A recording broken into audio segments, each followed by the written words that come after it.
Hello coders, कैसे हैं आप सब। उम्मीद करता हूँ अच्छे ही होंगे। मेरा नाम है अमित और स्वागत है आपका इस रिएक्ट जेएस सीरीज के एक और वीडियो में। तो आज का वीडियो हमारा किसी भी रिएक्ट जेएस के टॉपिक के बारे में नहीं होने वाला है।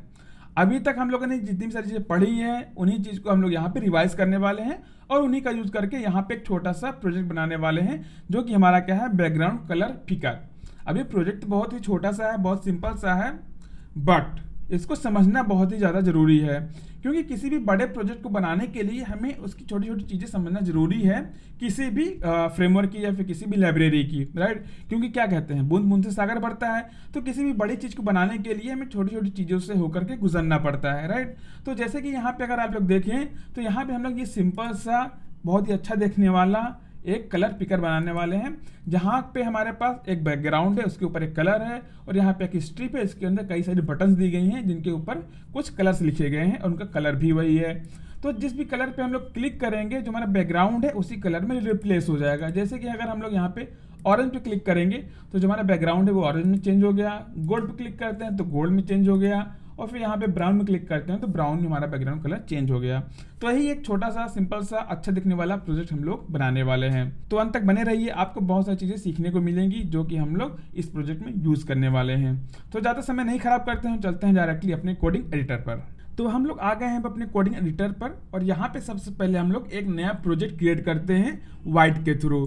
तो उसके लिए हमें यहाँ पे कमांड रन करना पड़ेगा, npm create white @latest। ठीक है, इस कमांड को रन करेंगे तो हमारा यहाँ पे रिएक्ट जेएस का नया प्रोजेक्ट क्रिएट हो जाएगा। उसके लिए हमें यहाँ पे पूछा जाएगा अपने प्रोजेक्ट का नाम, वो क्या है यहाँ पे, बैकग्राउंड पिकर। ठीक है, बैकग्राउंड पिकर इंटर करेंगे। हमें यहाँ पे सिलेक्ट करना है रिएक्ट जेएस को, फिर यहाँ पे सिलेक्ट करना है जावास्क्रिप्ट को। तो यहाँ पे हमारा प्रोजेक्ट क्रिएट हो गया। अब चलते हैं हम लोग अपने प्रोजेक्ट के अंदर, बैकग्राउंड पिकर, और यहाँ पे हमें इसकी डिपेंडेंसीज को इंस्टॉल करना है। उसके लिए हमें कमांड यहाँ पे रन करना है npm इंस्टॉल का। तो इसमें थोड़ा सा टाइम लग सकता है, ये जैसे ही कंप्लीट होता है मैं मिलता हूँ आपसे इसके बाद। अब यहाँ पे हम लोग बार बार अपना नया प्रोजेक्ट इसलिए क्रिएट कर रहे हैं ताकि आपको भी आइडिया रहे कि हम लोग नया प्रोजेक्ट कैसे क्रिएट करते हैं और किसी भी प्रोजेक्ट पे हम लोग स्क्रैच से कैसे काम करते हैं, किसी भी चीज़ को डिलीट करके, किसी भी चीज़ को हटा करके। तो यहाँ पे अब हमारी डिपेंडेंसी इंस्टॉल हो गई हैं। हम लोग अपने प्रोजेक्ट को स्टार्ट करते हैं, npm run dev। जैसे यहाँ पे कमांड को रन करेंगे, जो हमारा प्रोजेक्ट है अपने ब्राउजर में स्टार्ट हो जाएगा, या फिर आपको यहाँ पे कैसे स्टार्ट करना है उस यूआरएल का लिंक भी मिल जाएगा। ठीक है, तो ये रहा हमारा लिंक, यहाँ पे इंटर करेंगे तो हमारा जो प्रोजेक्ट है वो ऑलरेडी रन होने लगा है।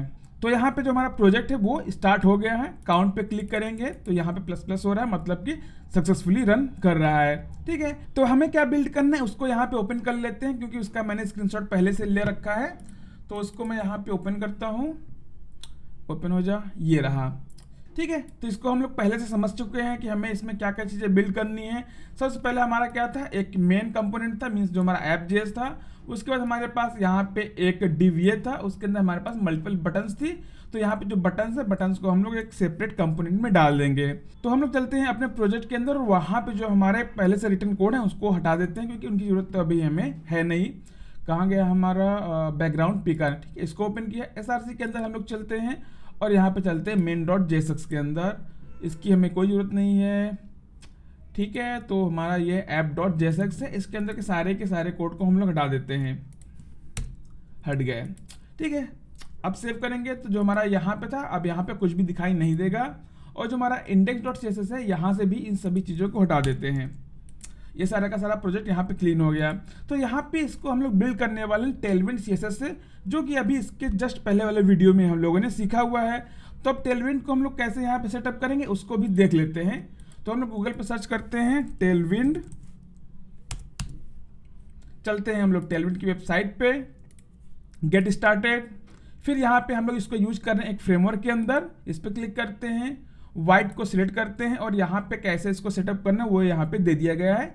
सबसे पहला है हमारा यहाँ पे टेलविंड को इंस्टॉल करना। तो ये जो दोनों कमांड है इसको यहाँ से कॉपी करके डायरेक्टली हम लोग अपने जो कमांड प्रॉम्प्ट है वहाँ पे पेस्ट कर देंगे और इंटर करेंगे। तो जो भी ये दोनों कमांड है ऑटोमेटिक रन हो जाएंगे और यहाँ पे क्या होगा, जो टेलविंड की डिपेंडेंसीज है वो यहाँ पे इंस्टॉल होंगी और टेलविंड config.js वो क्रिएट होगा और पोस्ट css.config.js वो यहाँ पे क्रिएट हो जाएगा। ठीक है, ये हो जाएगा। उसके बाद हमें क्या करना है, जो हमारा tailwind.config.js फाइल है उसके अंदर कंटेंट नाम का हमारे पास एक की होगी, उसके अंदर इतनी सारी चीज़ें रख देनी है। ठीक है, तो इसको हम लोग यहाँ से कॉपी कर लेते हैं और यहाँ पे ये इंस्टॉल होने ही वाला है। जैसे इंस्टॉल होता है हमें यहाँ पे दोनों फाइल्स मिल जाएंगी। कौन कौन सी थी, ये रही टेलविंड कॉन्फ़िग और पोस्ट एसएस कॉन्फ़िग। तो ये इंस्टॉल हो गया है। चलते हैं हम लोग अपने ये क्रिएट हो गई टेलविंड सीएसएस। ठीक है, तो इसी के अंदर हम लोग यहाँ पे कंटेंट के अंदर जो हम लोगों ने यहाँ से कॉपी किया ये सारी चीज़ें इसको पेस्ट कर दिया। इसको सेव करते हैं। उसके बाद जो हमारा चौथा स्टेप है, हमें क्या करना है, जो इसके डायरेक्टिव्स हैं इसको यहाँ से कॉपी करके अपने index.css फाइल के अंदर डाल देना है। वो कहाँ पे है, ये रहा, यहाँ पे पेस्ट कर देते हैं। ठीक है, तो जो हमारा टेलविंड के सेटअप का काम था वो यहाँ पे कंप्लीट हो गया है। चलते हैं हम लोग app.jsx के अंदर और यहाँ पे इसके अंदर एक पैराग्राफ लिखते हैं, hello react and Tailwind. Save करते हैं और अपने प्रोजेक्ट को यहाँ पर रन करते हैं। फिर से npm run dev, क्योंकि जब हम लोग को टेलविंड इंस्टॉल करना था तो उसको हम लोगों ने बंद कर दिया था। ठीक है, तो यहाँ से इसको फिर से स्टार्ट कर दिया है और चलते अपने ब्राउज़र के अंदर इसको देखने के लिए। यहाँ पे स्टार्ट हो गया, इंटर। तुम्हारा प्रोजेक्ट यहाँ पे सक्सेसफुली रन हो गया है टेलविंड को इंस्टॉल करने के बाद। तो हम लोग देखते हैं कि हमें बिल्ड क्या करना है, कैसे करना है। जैसे कि हम लोगों ने पहले ही देख रखा है कि सबसे पहले हमें एक डिव लेना है जो कि बैकग्राउंड कलर में चेंज होगा। उसके बाद यहाँ पे एक डिव लेना है जिसके अंदर हमारे पास सारी की सारी बटन्स रहेंगी और उसके बाद एक सेपरेट कंपोनेंट बनाना है जिसके अंदर हमारी बटन्स रहेंगी। ठीक है, तो हम लोग क्या करते हैं, सबसे पहले यहाँ पे एक डिव लेते हैं जो यहाँ पे हमारा, इसे कि हम लोग क्या क्या बोलते हैं, रिएक्ट सेगमेंट, राइट। इसे हम लोग क्या बोलते हैं, रिएक्ट फ्रेगमेंट। अभी तो इसे हम लोग क्या बोलते हैं, रिएक्ट फ्रेगमेंट, जो कि हम लोगों ने ऑलरेडी पढ़ रखा है। तो इसी को हम लोग एक डिव के अंदर कन्वर्ट कर देते हैं और ये रहा हमारा डिव। सेव, और इसको कलर हम लोग एक दे देते हैं स्टाइल। अभी भी हम लोगों ने पढ़ा कि हम लोग इस पे स्टाइल्स कैसे अप्लाई करते हैं। Background colour red. ठीक है, सेव किया और इस पे हम लोग अब यूज करने वाले हैं अपने टेलविंड की कुछ क्लासेस, जिससे कि यहाँ पे जब हम लोगों ने रेड दिया है, अभी यहाँ पे इसके बैकग्राउंड का कलर चेंज नहीं किया है, बट हम लोग यहाँ पे टेलविंड की क्लास यूज करने वाले हैं जिससे कि इसका कलर रेड हो जाएगा, ताकि इसकी जो डिव की हाइट है वो पूरी तरीके से जितना वाइड दिख रहा है वो ऑक्यूपाई कर ले। तो उसको हम लोग यहाँ पे कैसे करेंगे, क्लास नेम देंगे और उस क्लास नेम का क्लास कौन सी है, एच स्क्रीन। ठीक है, तो इस वाली क्लास को आप लोग जब यहाँ पे सर्च करेंगे तो यहाँ पे आपको दिखाई देगा हाइट 100 VH, मतलब कि जो भी हमें यहाँ पे हाइट दिखाई दे रही है पूरी की पूरी ये पर्टिकुलर डिव कंज्यूम कर ले। सेव करते हैं तो यहाँ पे आपको दिखाई दे जाएगा क्या, कि जो हमारी हाइट है वो पूरी तरीके से 100% हो गई है। बट यहाँ पे आपको साइड साइड में थोड़ा थोड़ा बॉर्डर दिखाई दे रहा है। वो क्यों दिखाई दे रहा है, हम लोग चलते हैं app.csx के अंदर और यहाँ पे जो भी क्लास लिखी हुई है इसको हटा देते हैं क्योंकि इसकी ज़रूरत हमें है नहीं। इससे भी अच्छा हम लोग क्या कर सकते हैं, यहाँ पे जो ये इंपोर्टेड है इसको ही हटा देते हैं, इसकी ज़रूरत हमें है ही नहीं, तो इसको भी हम लोगों ने यहाँ से हटा दिया। ठीक है, पहला काम ये हो गया। उसके बाद हम लोगों को क्या करना है, जो हम लोगों के पास ये वाली डिव है इसको यहाँ पे बिल्ड करना है। ठीक है, तो इसको हम लोग कैसे बिल्ड करेंगे, यहाँ पे लेते हैं एक डिव और इसके ऊपर लगाते हैं कुछ क्लास नेम्स। सबसे पहले हमें इसका बैकग्राउंड क्या करना है, थोड़ा सा ग्रेइश करना है, BG -ग्रे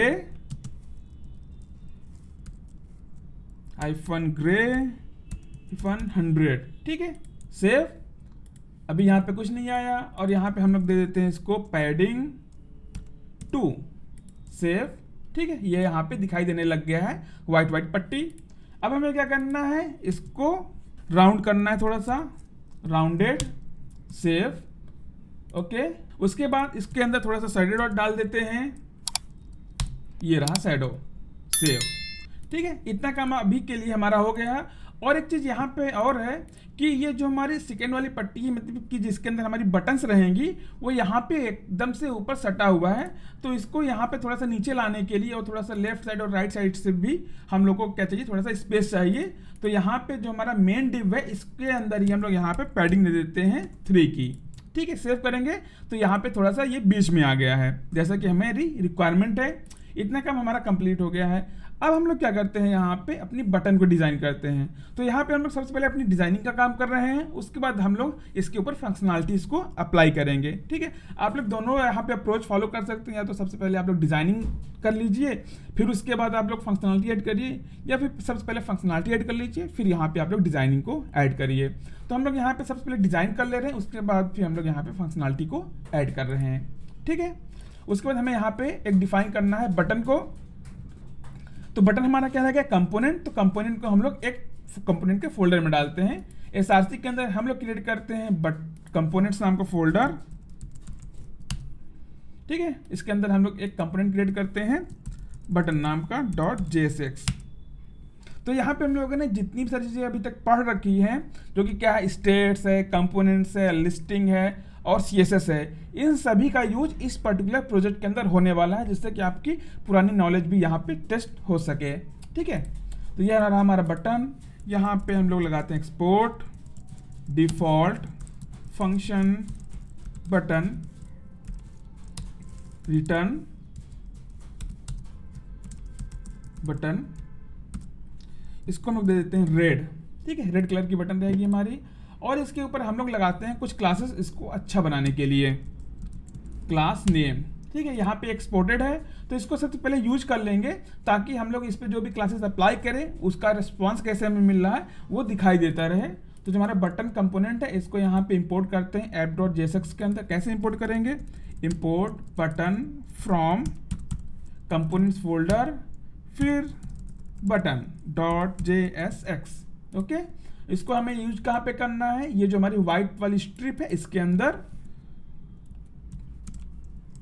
पेस्ट किया, क्लोज किया, सेव करते हैं। तो यहाँ पे हमें बटन दिखाई दे जानी चाहिए, जैसे कि यहाँ पे बटन हमें दिखाई दे रही है। ठीक है, क्योंकि इसके ऊपर हम लोगों ने टेलविंड को यूज कर रखा है, इसलिए जो बटन की डिफॉल्ट बिहेवियर है वो हमें यहाँ पे दिखाई नहीं दे रही है, इसीलिए यहाँ पे ऐसा है। ठीक है, तो हम लोगों को क्या करना है, अपने बटन को राउंड करना है, जैसे कि जो हमारी डिज़ाइन थी, बटन को राउंड करना है, उसका टेक्स्ट कलर चेंज करना है, और इसके ऊपर हमें शैडो देना है, थोड़ा पैडिंग, मार्जिन, वो सारी चीज़ें यहाँ पे अप्लाई करनी है। ठीक है, तो सबसे पहला काम हम लोग क्या करते हैं, इसको राउंडेड कर देते हैं। राउंडेड नहीं करते हैं, सबसे पहले काम हम लोग इसको शैडो देते हैं, जैसे SHADOW शैडो हो गया। ठीक है, शैडो आ गया तो आपको यहाँ पे दिखाई देने लग गया है। उसके बाद हम लोग देते हैं इसको पैडिंग, थोड़ा सा पैडिंग 2, पैडिंग आ गया, पैडिंग ज़्यादा हो गया है, इसको थोड़ा सा कम कर देते हैं, ये हो गया। उसके बाद हमें क्या करना है, पैडिंग राइट और लेफ्ट की ज़्यादा करनी है, राइट, क्योंकि क्या है, यहाँ पे जो हमारी डिज़ाइन है इसमें लेफ्ट राइट में थोड़ा सा ज़्यादा है, इसीलिए हम लोग के यहाँ पे पैडिंग लेफ्ट देनी पड़ेगी, PL मतलब पैडिंग लेफ्ट 2 और पैडिंग राइट 2। ठीक है, इसको लगाते हैं, सेव करते हैं, नहीं थोड़ा सा और बढ़ा देते हैं, 3 कर देते हैं इसको हम लोग, सेव। ठीक है, ये हो गया। उसके बाद इसको हम लोग थोड़ा सा राउंड कर देते हैं, राउंडेड 2XL। इससे क्या होगा, जो हमारा राउंड है वो ज़्यादा राउंडेड रहेगा। जैसे कि इसके ऊपर हम लोग माउस ले जाएंगे तो ये इसकी बॉर्डर रेडियस क्या होगा, 1 rem या फिर 16 px। ठीक है, उसके बाद जो इसका टेक्स्ट रहेगा वो थोड़ा सा स्मॉल रहेगा, टेक्स्ट XS, सेव। ठीक है, तो ये हमारे बटन यहाँ पे बन के कंप्लीट हो गई है। उसके बाद इसका कलर भी हम लोगों को क्या करना है, चेंज करना है। तो हम लोग यहाँ पे एक अलग से स्टाइल अप्लाई करते हैं, जो कि मैं बताऊंगा यहाँ पे इसको अलग से क्यों दे रहे हैं। Style background colour red. ठीक है, सेव किया। बैकग्राउंड कलर नहीं यार, कलर, सेव। यही हमारा डिजाइन था, बेसिक डिजाइन। अब इसी के ऊपर हम लोगों को पूरी तरीके से काम करना है, जिसपे क्या हो कि बटन की क्लिक पे इसका बैकग्राउंड का कलर चेंज हो जाए। तो उसके लिए हम लोगों को क्या करना पड़ेगा, सबसे पहले app.jsx के अंदर एक स्टेट डिफाइन करना है जो कि कलर को होल्ड करेगा, राइट। मतलब कि अगर हमारे पास 10 बटन्स हैं, हर एक बटन का कलर क्या है यहाँ पे अलग है। जैसे कि मेरी डिज़ाइन है, यहाँ पे क्या है, हर एक बटन का क्या कलर है, अलग अलग है। और जिस बटन पे हम लोग क्लिक करेंगे वो बटन, वो पर्टिकुलर कलर हमारे द्वारा स्टेट में सेट हो जाएगी, और जो स्टेट रहेगी वही बैकग्राउंड का कलर वहाँ पे अपडेट कर देगी। तो इसको कैसे करेंगे ये यहाँ पे देखते हैं। ठीक है। तो यहाँ पे जो काउंट पहले से डिफाइंड है इसी को हम लोग चेंज कर देते हैं कलर में, सिलेक्टेड कलर सेट।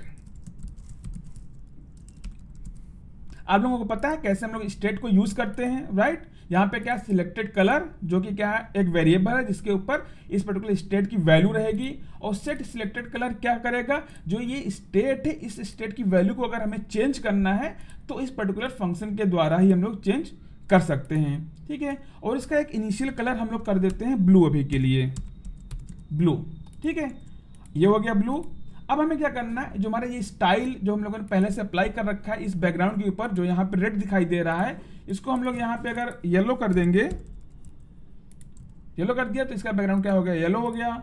यहाँ पे पिंक कर देते हैं अगर, तो इसका बैकग्राउंड क्या हो जा रहा है, पिंक हो जा रहा है। मतलब कि अगर जो ये स्टाइल के अंदर बैकग्राउंड कलर है इसकी वैल्यू हम लोग चेंज करते रहे बार बार, तो हमारे बैकग्राउंड का कलर भी चेंज होता रहेगा। तो हम लोग क्या करते हैं, जो बैकग्राउंड कलर है इसको स्टेट से रिप्लेस कर देते हैं, क्योंकि हम लोग बार बार स्टेट के अंदर ही वैल्यू को अपडेट करेंगे, राइट। तो हम लोग अपने स्टेट के अंदर ही बार बार वैल्यू को अपडेट करेंगे, और जैसे हमारा स्टेट अपडेट होगा वैसे ही हमारा जो कलर है बैकग्राउंड का वो यहाँ पे चेंज हो जाएगा। करके देखते हैं। सिलेक्टेड कलर कॉपी किया और यहाँ पे पिंक के ऊपर हम लोगों ने इसको पेस्ट कर दिया। सेव करते हैं। सेव किया तो ये क्या है, हमारा यूज स्टेट के अंदर जो हम लोगों ने डिफॉल्ट वैल्यू दे रखी है ब्लू, इसीलिए हमें यहाँ पे अभी इसका बैकग्राउंड कलर ब्लू दिखाई दे रहा है, ठीक है। इतना काम क्लियर है, आई थिंक आपको क्लियर हो गया होगा। समझ में आ रहा है ना? नहीं आ रहा तो कमेंट में आप लोग अपनी हर एक क्वेरी पूछ सकते हैं, I will reply all of them, ठीक है। ये हो गया। अब हमें क्या करना है, ये जो हमारी बटन है इस बटन के क्लिक पे अपने बैकग्राउंड को चेंज करना है। तो उसके लिए हमें क्या करना पड़ेगा, एक फंक्शन डिफाइन करना पड़ेगा जो कि उस बटन के क्लिक पे कॉल होगा। तो हम लोग यहाँ पे डिफाइन करते हैं फंक्शन, अब एक const change background arrow function हम लोग यहाँ पे डिफाइन कर रहे हैं। यहाँ पे हमें क्या करना है, सेट सिलेक्टेड कलर, इसको कलम कर देते हैं रेड, ठीक है, रेड कर देते हैं। और इसको हम लोगों को अब कहाँ पे कॉल करना है, अपने बटन के क्लिक पे। तो इस फंक्शन को हम लोग कैसे पास कर सकते हैं इसके अंदर, एज अ प्रॉप, ठीक है। एज अ प्रॉप अगर हम लोग इस फंक्शन को पास करेंगे तभी तो इसके क्लिक पे यूज करेंगे, राइट। अब लोगों ने पिछले वाली वीडियोस देखी होंगी जिसमें हम लोगों ने प्रॉप्स के बारे में बात की थी। तो यहाँ पे हम लोग क्या करते हैं, इस बटन के ऊपर एक प्रॉप लिखते हैं ऑन क्लिक का। यहाँ पे ये फंक्शन पास हो गया। अब इस फंक्शन को हमें यूज करना है अपने बटन वाले कंपोनेंट के अंदर, तो वहां पे चलते हैं। यहाँ पे लगाया कर्ली ब्रेसेस और इसके अंदर उसको रिसीव करना है। जिस नाम से इसको हम लोगों ने यहाँ पे पास किया है ऑन क्लिक के नाम से, इसी के नाम से इसको यहाँ पे रिसीव करना पड़ेगा। ऑन क्लिक रिसीव हो गया। अब इसको यहाँ पे इसके ऑन क्लिक के इवेंट पे कॉल करना है, ठीक है, ऑन क्लिक के इवेंट पे। तो इसको मैं यहाँ पे व्यू के अंदर जाके रैप कर देता हूँ, व्यू वर्ड रैप, ठीक है, ये हो गया। अब इसके ऑन क्लिक पे कॉल करना है, उसका इवेंट क्या है हमारा ऑन क्लिक, जैसे नॉर्मल जावास्क्रिप्ट के अंदर यूज करते हैं, और इसी के ऊपर हम लोग इसको डाल देंगे डायरेक्टली, ठीक है। सेव करते हैं, सेव हो गया। आई थिंक हमारा काम सॉर्टेड हो गया। सेव किया, इसको रिफ्रेश किया, रन हो रहा है, इस पर क्लिक करते हैं। अब जैसे क्लिक करेंगे आप लोगों को दिखाई देगा कि जो हमारा बैकग्राउंड का कलर है वो यहाँ पे क्या हो गया है, रेड हो गया। किससे, ब्लू से रेड हो गया, राइट। हम लोगों ने क्या किया, यहाँ पे फंक्शन को डिफाइन किया और इस फंक्शन को ये जो हमारा बटन नाम का कंपोनेंट है इसके अंदर पास कर दिया, और यहाँ पे ऑन क्लिक का जो इवेंट है इसके ऊपर इसको यूज कर लिया है, ठीक है, इसके ऊपर इसको यूज कर लिया है, जिससे कि जब क्लिक होगा तो ये फंक्शन कॉल हो जाएगा, और जो हमारा स्टेट का कलर है, जो स्टेट की वैल्यू है वो क्या कर देगा, रेड। और इस रेड को, इस स्टेट को हम लोगों ने बैकग्राउंड कलर के ऊपर ऑलरेडी यूज कर रखा है, ठीक है। यही इतना हम लोगों ने काम किया है। इससे क्या किया हम लोगों ने कि एक ही बटन की वर्किंग अभी बनाई है, बट जो हमारा यहाँ पे इमेज है, जो हमारा प्रोजेक्ट है, यहाँ पे हमारे पास मल्टीपल बटन्स है और मल्टीपल कलर्स हैं। तो इसको हम लोग कैसे यहाँ पे करने वाले हैं, ठीक है।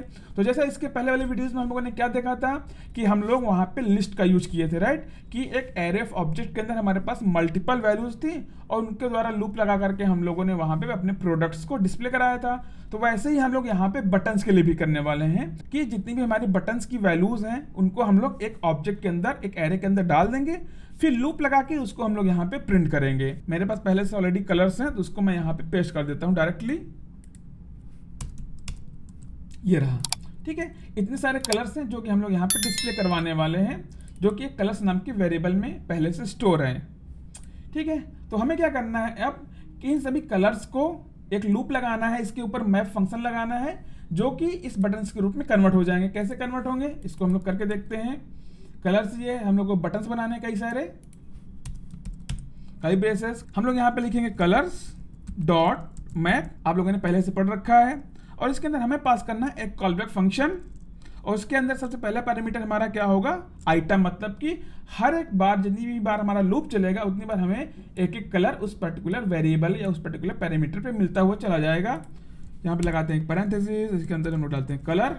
ठीक है, यहाँ पे एक एरो फंक्शन, तो या एरो, और इस बटन को हम लोग यहाँ से उठा करके अपने इस वाले कॉलबैक फंक्शन के अंदर डायरेक्टली डाल देंगे। डाल दिया, सेव किया। जैसे सेव करेंगे आप लोग देखेंगे कि हमें यहाँ पे कई सारी बटन्स दिखाई देने लग गई हैं, बट यहाँ पे क्या है कि जितनी भी सारी बटन्स हैं वो सारी की सारी रेड हैं। रेड इसलिए हैं क्योंकि यहाँ पे हम लोगों ने इसको स्टैटिकली रेड दे रखा है। अब हमें क्या पास करना है, यहाँ से जो हमारा ये नेम है और जो हेक्स है, इसको यहाँ पे एज अ प्रॉप पास करना है, ताकि हम लोग इसको यूज कर सके एज अ टाइटल और एज अ इसका पर्टिकुलर कलर। ठीक है, तो हमें यहाँ पे क्या क्या चाहिए, नेम। नेम किसका, ये जो टाइटल होगा बटन का, तो इसको नेम ना करके टाइटल कर देते हैं, और इसको हम लोग कर देते हैं कलर। ठीक है, रिसीव कर लिया। अब यहां से पास करते हैं सबसे पहले title equal to colour dot क्या है, यहाँ पे नेम है। ठीक है, नेम। फिर यहाँ पे हमें क्या पास करना है, colour equal to colour dot hex. ठीक है, कलर डॉट हेक्स क्यों, क्योंकि हेक्स पे ही हम लोगों ने अपने कलर की हेक्स वैल्यू को रख रखा है। राइट, आप लोगों को पता है जो हमारा कलर है वो हेक्स वैल्यू में होता है, जिससे कि अगर हम लोग डायरेक्टली बैकग्राउंड कलर या फिर कलर पे डालेंगे तो उस टाइप का कलर वहाँ पे डिस्प्ले होने लगेगा। ये तो आपको पहले से ही पता होगा, बताने की ही क्या जरूरत है, फिर भी बता ही दिया है। ठीक है, सेव किया। अभी हमें कोई अंतर नहीं देखने को मिलेगा क्योंकि इसको हम लोगों ने यहाँ पे यूज नहीं किया है। तो टाइटल क्या है हमारा, जो हमारा कलर का नेम है, इसको रेड से हम लोग यहाँ पे रिप्लेस कर देंगे। कर्ली ब्रेसेस इस पर्टिकुलर प्रॉप का नेम। उसके बाद कलर हमें कहाँ पे रिप्लेस करना है, इस वाले कलर से, यहाँ पे हम लोग इसको दे देंगे। सेव करते हैं। तो यहाँ पे आप लोग देखेंगे कि यहाँ पे आपके पास कई सारी बटन्स तो पहले से थी, बट यहाँ पे जो कलर था उसका और जो उसका नेम था वो यहाँ पे इस प्रॉप के द्वारा जो भी आ रहा है उससे रिप्लेस हो गया है। जैसे कि हम लोग ऐप्स में जाएंगे, रेड है, ब्लू है, ग्रीन है, येलो है, पर्पल है, ऑरेंज है, सियान है, पिंक है, सारे के सारे कलर्स यहाँ पे बटन्स में दिखने लगे हैं। ठीक है, पहला काम हमारा ये कंप्लीट हो गया इसको डायनेमिक करने के लिए। अब दूसरा काम हमें क्या करना है, जो यहाँ पे हम लोगों ने इसको स्टैटिक वैल्यू दे रखी है एक, इसको इसके किसी एक पर्टिकुलर कलर से हम लोग इसको रिप्लेस कर देते हैं। तो इसके लिए हमें इस पर्टिकुलर वेरिएबल को यहाँ पे यूज करना पड़ेगा। इस वाले स्टेट के अंदर यहाँ पे इसके इंडेक्स को हमें देना पड़ेगा, 0th इंडेक्स के डॉट कलर को, सॉरी हेक्स को। सेव करेंगे तो यहाँ पे जो हमारा इसका पहले इंडेक्स का हेक्स है वो यहाँ पे अप्लाई हो जाएगा। अगर हमें फर्स्ट वाले का चाहिए तो यहाँ पे फर्स्ट लिखेंगे और सेव करेंगे तो अब यहाँ पे उसका अप्लाई हो जाएगा। ठीक है, इतना काम हमारा कंप्लीट हो गया है। अब हमें क्या करना है कि यहाँ पे जिस भी बटन पे ये क्लिक कर रहे हैं वहाँ पे सेम ही कलर अप्लाई हो रहा है, वो क्या है, रेड है। रेड इसलिए है क्योंकि यहाँ पे इस वाले स्टेट के अंदर हम लोगों ने इसको स्टैटिकली रेड दे रखा है, बट यहाँ पे हर एक बटन का कलर क्या है, अलग है। तो हमें क्या करना पड़ेगा कि हम लोग जितनी भी बार उस फंक्शन को कॉल कर रहे हैं, जितनी भी बार उस बटन पे क्लिक कर रहे हैं, उस फंक्शन के अंदर ये हमें वो पर्टिकुलर कलर पास करना पड़ेगा। वो पर्टिकुलर कलर उस फंक्शन के अंदर पास करना पड़ेगा ताकि हम लोग उसको यहाँ पर रिसीव कर पाएं। ठीक है, यहाँ पे अगर हम लोग लिख दें कलर और इसको यहाँ पे रख दें, ठीक है, तो जो भी कलर हम लोग इस फंक्शन के अंदर रिसीव करेंगे वो डायरेक्टली इस पर्टिकुलर स्टेट पे सेट हो जाएगा, और जब इस स्टेट पे सेट होगा तो हमारे बैकग्राउंड का कलर भी चेंज हो जाएगा, है ना। तो इसको सेव करते हैं और देखते हैं कैसे हम लोग इस पर्टिकुलर फंक्शन के अंदर कोई भी वेरिएबल को पास करते हैं यहाँ पे। ठीक है, तो ये क्वेश्चन काफी ज्यादा इंटरव्यू में पूछा जाता है कि हम लोग चाइल्ड कंपोनेंट के अंदर से कैसे कोई भी वैल्यू पास करेंगे अपने पेरेंट फंक्शन के अंदर, अपने पेरेंट कंपोनेंट के अंदर। जैसे कि क्या है, ये जो हमारा ये यहाँ पे दिखाई दे रहा ऐप, ये जो हमारा ऐप है ये क्या है, पेरेंट कंपोनेंट है, और जो हमारा ये क्या है बटन, ये हमारा चाइल्ड कंपोनेंट है। अब इस चाइल्ड कंपोनेंट के अंदर से हमें यहाँ पे कुछ वैल्यू पास करनी है, राइट। यहाँ पे जो हमारा ये कलर है इसके अंदर से हमें कलर यहाँ पे पास करनी है, इसीलिए हम लोग यहाँ पे यूज करने वाले हैं कॉल बैक का। कॉल बैक तो यहाँ से पास ही हुआ है, बट अभी तक हम लोग यहाँ से कोई भी वैल्यू नहीं पास कर रहे हैं, तो हम लोग यहाँ से अब वैल्यू पास करने वाले हैं। ठीक है, तो यहाँ पे हम लोग ऑन क्लिक ऑलरेडी यूज कर रहे हैं, तो हमें क्या करना पड़ेगा, यहाँ पे एक अलग से फंक्शन डिफाइन करना पड़ेगा, अलग से एक फंक्शन डिफाइन करना पड़ेगा। ऑन डिफाइन करते हैं, on const on change colour equal to function. ठीक है, ये रहा। इसको हम लोग यहाँ से कॉपी करते हैं। अभी तक जो हम लोग इसको डायरेक्टली यहाँ पे कॉल कर रहे हैं, इसको यहाँ पे ना कॉल करके इस पर्टिकुलर फंक्शन के अंदर हम लोग कॉल करते हैं। ऐसे कॉल कर लिया और हम लोग यहाँ पे रिसीव किस पे कर रहे हैं अपने कलर को, इस कलर वाले प्रॉप के ऊपर। ये जो हमारा कलर है ये हर एक बार नया कलर लेके आ रहा है, इसीलिए हमें यहाँ पे बटन पे हर एक बार नया कलर दिखाई दे रहा है। तो इसी कलर को हम लोग अगर इस फंक्शन के अंदर पास कर दें तो हमें वहाँ पे वो कलर मिलने लगेगा। बट इस वाले ऑन क्लिक को हमें चेंज करना पड़ेगा ऑन चेंज कलर के फंक्शन से। इसको चेंज कर दिया। ठीक है, तो अब क्या हो रहा है, यहाँ पे थोड़ा सा नेस्टिंग हो गई है कि यहाँ पे हम लोगों ने एक सेपरेट फंक्शन बनाया ऑन चेंज कलर का, जो कि हम लोग इस बटन के क्लिक पे कॉल कर रहे हैं। और जब ये फंक्शन कॉल होगा तो जो हमारा ये कॉल बैक फंक्शन था ऑन क्लिक का, वो उस फंक्शन के अंदर लिखा गया है, तो वो भी ऑटोमेटिक वहाँ पे कॉल हो जाएगा, वो वहाँ पे एग्जीक्यूट हो जाएगा। जब ये यहाँ पे एग्जीक्यूट होगा तो यहाँ से ये कलर को उठाएगा और यहाँ पे हमें इसके अंदर पास करके दे देगा। और जब यहाँ पे ये पास करेगा तो यहाँ पे हम लोग इसको स्टेट के अंदर सेट कर दे रहे हैं। इसको सेव करते हैं और यहाँ पे इसको रिफ्रेश करते हैं फिर से, और यहाँ पे किसी भी एक बटन के ऊपर हम लोग इसको क्लिक करते हैं।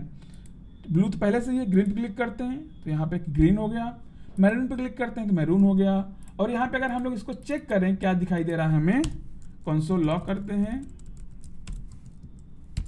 सेव। अगर यहाँ पे आपको कोई एरर दिखाई देता है या फिर आपको यहाँ पे कलर नहीं मिलता है तो यहाँ पे आप इस वाले वेरिएबल को कंसोल लॉक कर सकते हैं। फिर यहाँ पे कंसोल में जा करके आप लोग देख सकते हैं। रिफ्रेश किया, पर्पल पे क्लिक किया तो यहाँ पे ये वाला हेक्स वैल्यू हमें दिखाई दे रहा है। सियान पे क्लिक किया तो ये वाला हेक्स वैल्यू हमें दिखाई दे रहा है, या फिर गोल्ड पे क्लिक किया तो हमें ये वाला हेक्स वैल्यू दिखाई दे रही है। ठीक है, ये हो गया।